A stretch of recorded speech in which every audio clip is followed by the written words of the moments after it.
मैं शमशेर खान, शाहचार्य गणित, राजकीय कन्या महाविद्यालय चौमू। अपन पढ़ रहे हैं अवकलन गणित, और अवकलन गणित में वक्र अनुरेखण, और वक्र अनुरेखण में बहुल बिंदु तथा द्विक बिंदु। द्विक बिंदु भी बहुल बिंदु है, पर बहुल बिंदु में अपन द्विक बिंदु पे विचार करेंगे। तो multiple point and double point, ठीक है। तो वक्र का वह बिंदु जिससे वक्र की दो से अधिक शाखाएं गुजरती है, वक्र का बहुल बिंदु कहलाता है। वक्र का वह बिंदु जिससे वक्र की दो से नहीं, एक से अधिक शाखाएं गुजरती है, वह वक्र का बहुल बिंदु कहलाता है।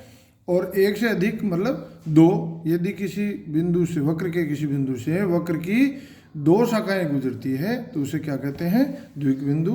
तो अपने लिखा है वक्र का वह बिंदु जिससे वक्र की केवल दो शाखाएं गुजरती है, द्विक बिंदु कहलाता है। द्विक बिंदु के प्रकार, द्विक बिंदु तीन प्रकार के होते हैं। पहला नोड, वक्र का एक द्विक बिंदु नोड कहलाता है यदि द्विक बिंदु की दोनों शाखाओं पर अलग अलग स्पर्शिकाएं हों।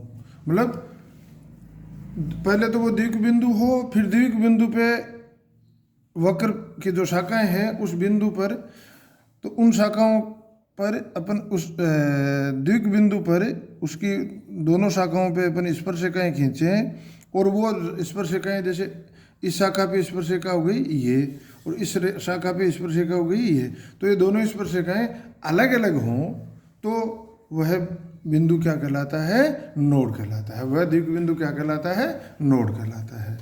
उभयाग्र, यदि एक वक्र के द्विक बिंदु पर वक्र की दोनों शाखाओं पर संपाती स्पर्शिकाएं हो, मतलब दोनों शाखाओं पर स्पर्शिकाएं खींचे तो दोनों संपाती हो, मतलब एक ही स्पर्शिका दोनों शाखाओं को उस बिंदु पे स्पर्श करती हो, तो वह बिंदु क्या कहलाता है? उभयाग्र कहलाता है। वह बिंदु क्या कहलाता है? उभयाग्र।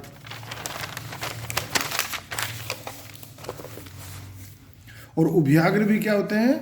दो प्रकार के होते हैं। उभयाग्र भी क्या होते हैं? दो प्रकार के होते हैं। एक तो एकल उभयाग्र और एक द्विक उभयाग्र। एकल उभयाग्र, यदि वक्र के उभयाग्र की दोनों शाखाएं उभयनिष्ठ अभिलंब के एक ही ओर स्थित हो।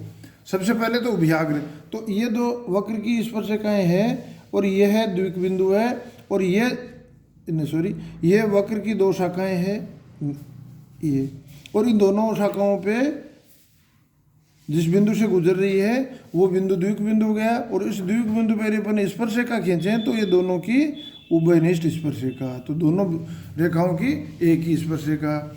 ये भी वक्र की दो शाखाएं हैं और इन दोनों शाखाओं पे अपन स्पर्शिका खींचे तो ये इसकी इन दोनों शाखाओं की उभयनिष्ठ स्पर्शिका, संपाती स्पर्शिका। और ये डॉट डॉट डॉट जो लाइन है, तो स्पर्शिका पे उस बिंदु पर, स्पर्श बिंदु पर खींचे गए अभिलंब को अपन क्या कहते हैं? उस वक्र का अभिलंब, नॉर्मल।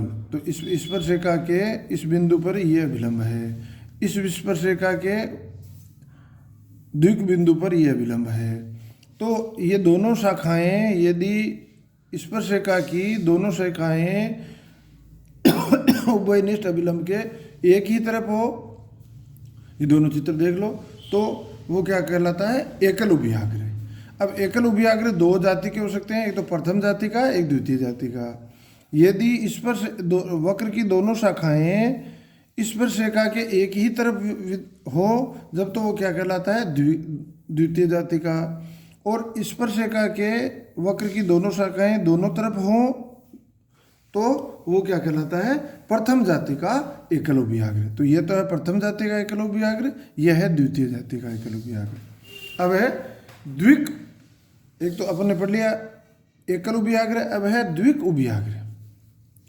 यदि वक्र के उभयाग्र पर दोनों शाखाएं उभयनिष्ठ अभिलंब के दोनों ओर स्थित हो, मतलब ये वक्र की शाखाएं हैं, ये बिंदु है द्विक बिंदु है, और ये इस द्विक बिंदु पे स्पर्शिका है, ठीक है, और ये स्पर्शिका पे अभिलंब है। तो इस द्विक बिंदु पे अभिलंब क्या हो गया, ये हो गया। तो अभिलंब के दोनों तरफ यदि वक्र की शाखाएं हो तो वो क्या कहलाता है, द्विकुभ्याग्र। और वही प्रथम जाति का कब होगा, जब इस वक्र की शाखाएं स्पर्शिका के दोनों तरफ हो।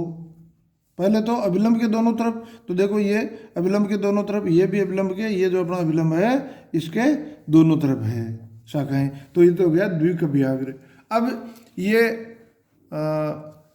शाखाएं स्पर्शिका के दोनों तरफ है जब तो प्रथम जाति का द्विकुभ्याग्र, और स्पर्शिका है इसके एक ही तरफ है, स्पर्शिका के एक ही तरफ दोनों शाखाएं हैं, तो वो द्वितीय जाति का उभयाग्र कहलाता है, ठीक है। अब है वियुक्त बिंदु। अब है वियुक्त बिंदु। वक्र पर वह बिंदु जिस पर स्पर्शिका काल्पनिक हो तथा जिसके निकट वक्र का कोई वास्तविक बिंदु नहीं हो, वियुक्त बिंदु कहलाता है। वक्र पर वह बिंदु जिस पर स्पर्शरेखा काल्पनिक हो तथा जिसके निकट वक्र का कोई वास्तविक बिंदु विद्यमान नहीं हो, वियुक्त बिंदु कहलाता है। देखो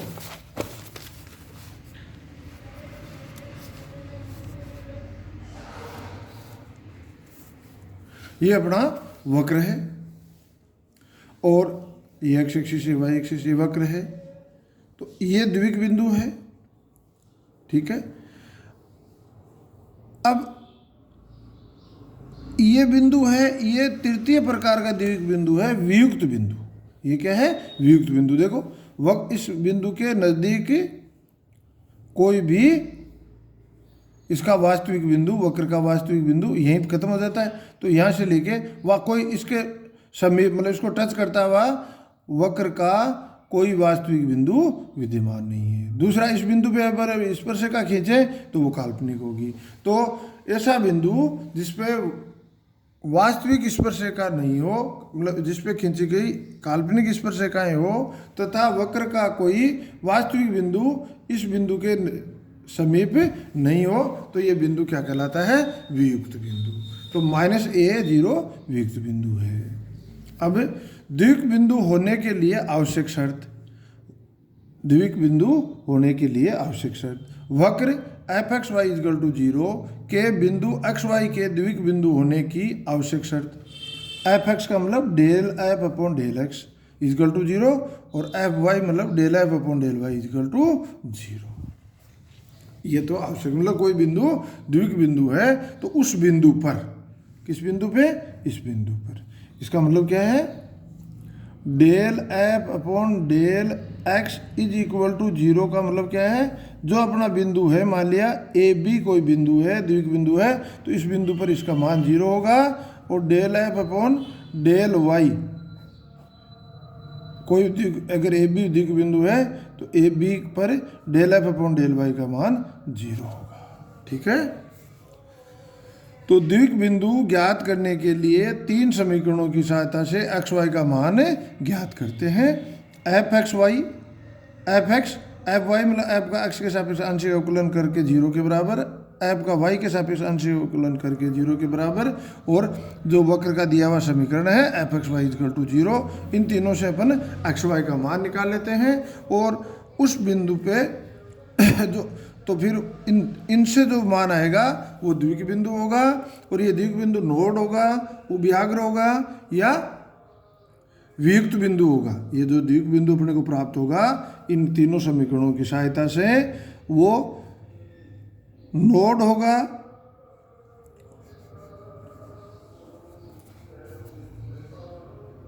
उभयाग्र होगा या वियुक्त बिंदु होगा। किस पे डिपेंड करेगा, एफ एक्स वाई मतलब del square F upon del X del Y का whole square minus 4 × F del square F upon del X square del square F upon del Y square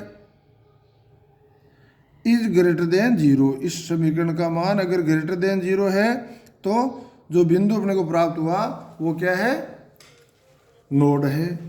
= 0 प्राप्त हुआ, इसका मतलब वो बिंदु उभयाग्र है। लेस देन 0 प्राप्त हुआ, इसका मतलब वो बिंदु वियुक्त बिंदु है। अब ये क्वेश्चन देखते हैं।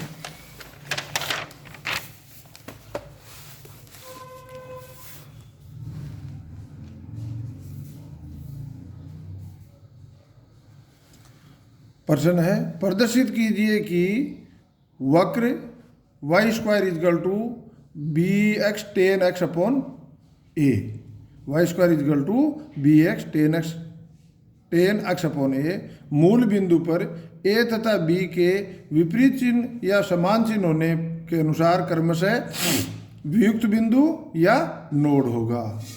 मतलब ए बी का चिन्ह विपरीत हो तो ये बिंदु का जो प्राप्त होगा वो क्या होगा, वियुक्त बिंदु होगा। और ए और बी का चिन्ह विपरीत हो, विपरीत चिन्ह के हो तो वियुक्त बिंदु होगा। और ए और बी समान चिन्ह के हो तो नोड होगा। अब वियुक्त बिंदु ज्ञात करने के लिए सबसे पहले तो अपन इसको दिए हुए समीकरण को लिख लेते हैं, नंबर 1। फिर इसका x के सापेक्ष आंशिक अवकलन किया और y के सापेक्ष आंशिक अवकलन किया। Del square F upon del X del Y निकाला, del square F upon del Y square निकाला। ये आपको आंशिक अवकलन आते हैं, निकाल के देखना। Del square F upon del X square का मान निकाला। फिर द्विक बिंदु ज्ञात करने के लिए del F upon del X equal to 0 किया, del F upon del Y equal to 0 किया। तो del F upon del X equal to 0 करने से अपने को प्राप्त हुआ x equal to 0। Del F upon del Y equal to 0 करने पर अपने को प्राप्त हुआ y इजकल टू 0। अतः अपने को बिंदु क्या प्राप्त हो गया, 0 0 बिंदु प्राप्त होता है तथा यह वक्र पर भी स्थित है। क्यों, कैसे कह सकते हैं x और y का मान अगर अपन 0 रखें तो ये वक्र के समीकरण को F X Y equal to 0 को संतुष्ट करता है। तो ये जो बिंदु प्राप्त हुआ del F upon del X equal to 0, del F upon del Y equal to 0 से जो बिंदु प्राप्त हुआ वो यदि वक्र पे स्थित है तो वो द्विक बिंदु होगा। ये जो प्राप्त हुआ ये बिंदु वक्र के समीकरण को संतुष्ट करता है, इसलिए ये द्विक बिंदु है। अब ये नोड है, उभयाग्र है, ये अपन पता करने के लिए अपन निकालते हैं 0 0 पर del square F upon del X square का मान होगा -2b upon A. Del square F upon del X del Y का 0 0 पर मान होगा 0। Del square F upon del Y square का 0 0 पर मान होगा 2। तो ये मान del square F upon del X del Y का whole square -4 into del square F upon del X square del square F upon del Y square is equal to अपने को प्राप्त हो जाएगा